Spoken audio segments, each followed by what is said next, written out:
people at the end of it, and I do love the end of it. Yeah. And the scene with Elizabeth and Duchess Cecily. Okay. Everyone has an irritating mother-in-law. Doesn't that scene just spin me?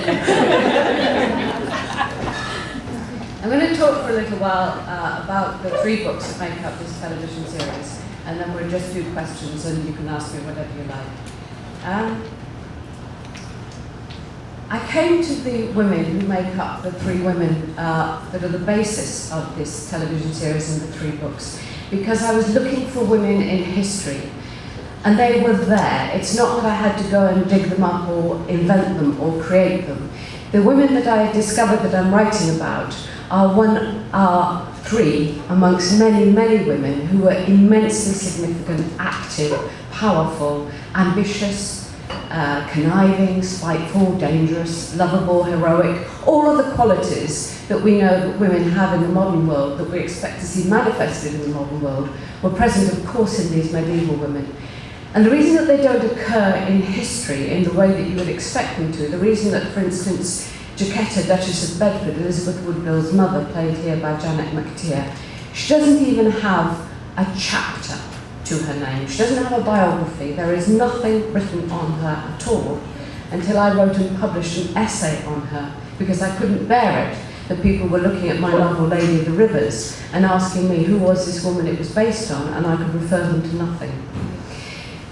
The question really is, how can it be that these women should live extraordinary lives, should do quite extraordinary deeds, and yet not appear in history? And I think there is a fairly simple explanation for that. The historians, first and foremost, were men.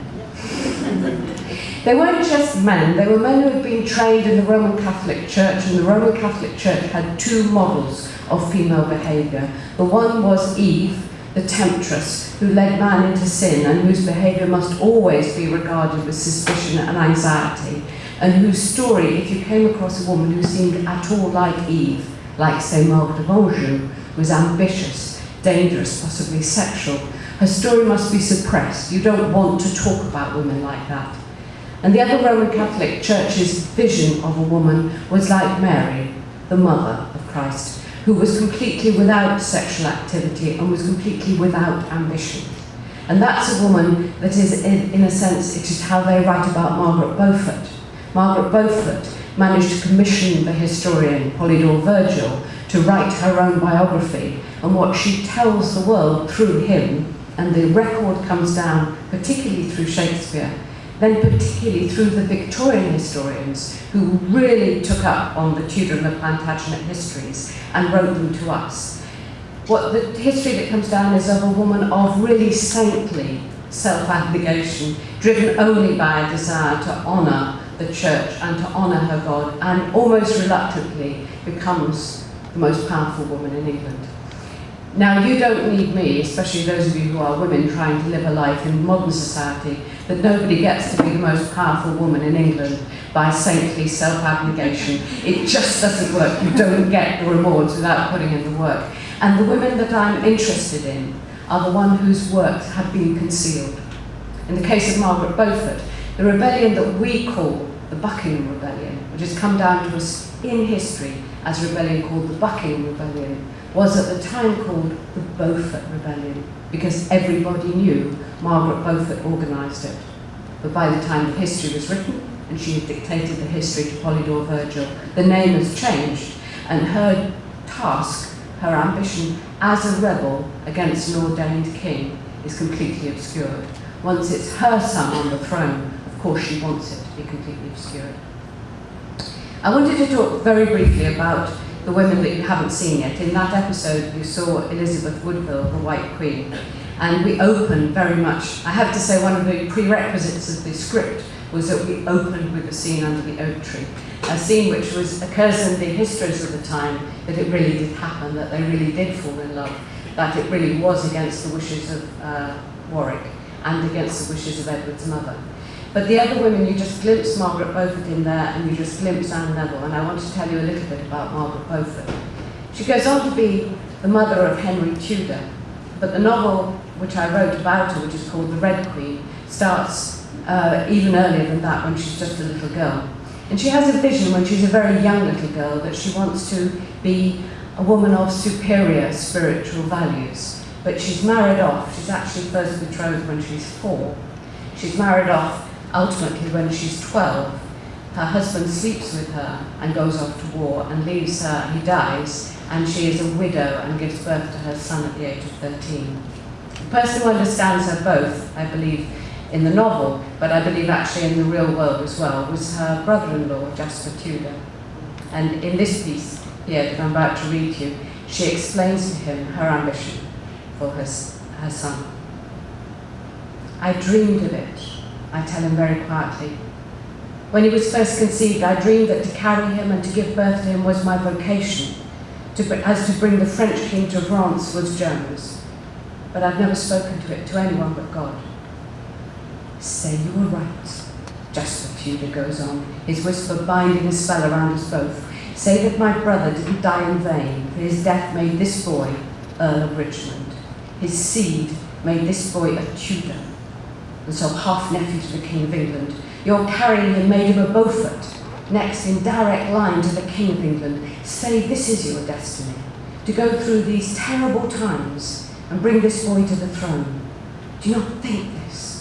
Do you not feel it? I don't know, I say hesitantly. I thought I would have a higher calling than this. I thought I would be a mother superior.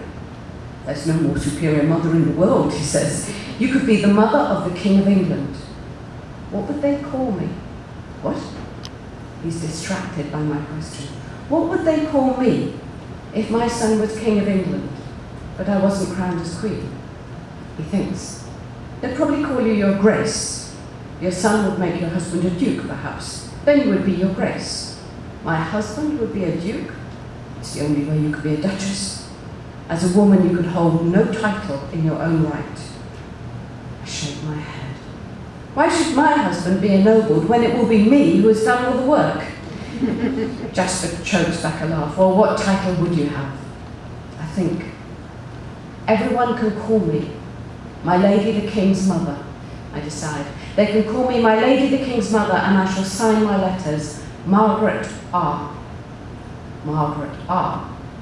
You would sign yourself Margaret Regina. You would call yourself Queen. Why not? I say, I should be the mother of a king. I should be all but Queen of England.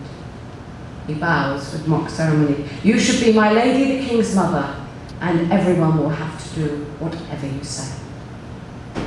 Amazingly enough, that little girl with that enormous ambition, but with so little chance of getting her son on the throne, does invent the title and persuade the court to call her my lady the king's mother, and she signs her letters Margaret R. She totally invents the title, she totally invents that completely spurious genealogy, she totally invents the whole history of the Tudors that justifies their descent from Arthur, if you please, as in Arthur and Merlin, down to the Tudors, which argues that the Tudors should always have been the kings of England and not the usurpers they in fact are. But this is a time of dramatic changes in which, in a sense, the change happens and you can tell the story, and women are always good at telling the story. I want to look a little bit, very briefly, about another book that is the basis of the series as well, The Kingmaker's Daughter. This is the story of Anne Neville and her sister Isabel. You saw their father there, and you actually saw a glimpse of them, but I don't expect you to quite get them yet. He's the Earl of Warwick. They called him the Kingmaker, because he first of all put Edward on the throne, then he turned against him, put George on the throne, turned against him, put Henry VI back on the throne, and in the end died before he could change his mind again. He actually died very heroically and very tragically in battle. His daughter, Anne Neville, was therefore firstly a Yorkist supporter, then she was married to the son of Henry VI, so she was the Princess of Wales on the Lancastrian side.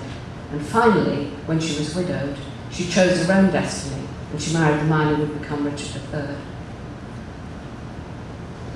For the second time in my life, I am a bride, walking up the aisle towards the high altar, a young and handsome husband waiting for me at the chancel steps. I can't help but think of Prince Edward waiting for me there and not knowing that our alliance would take him to his death, that we would be wedded and bedded for only 20 weeks before he had to ride out to defend his claim to the throne, and he would never ride back again. I tell myself that this is different, that this time I am marrying and it is my own choice. I'm not dominated by a terrifying mother-in-law. I'm not mindlessly obeying my father. This time, I'm making my own destiny. For the first time in my life, I've been able to take matters into my own hands. I am 15. I have been married and widowed, the daughter-in-law of a Queen of England and the ward of a royal duke. I have been a pawn for one player after another, but now I am making my own decisions and playing my own cards. Richard is waiting at the chancel steps. I look around the chapel. It is as empty as for a pauper's funeral. Who would have thought this was the marriage of a dowager princess and a royal duke? No sister, she's now my enemy. No mother, she's imprisoned. No father, I will never see him again.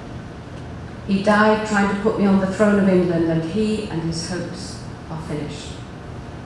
So I feel very alone as I walk up the aisle, my leather shoes tapping on the memorial stones beneath my feet, as if to remind me that here, lying in unending darkness, are all the other people who thought that they too play their own cards.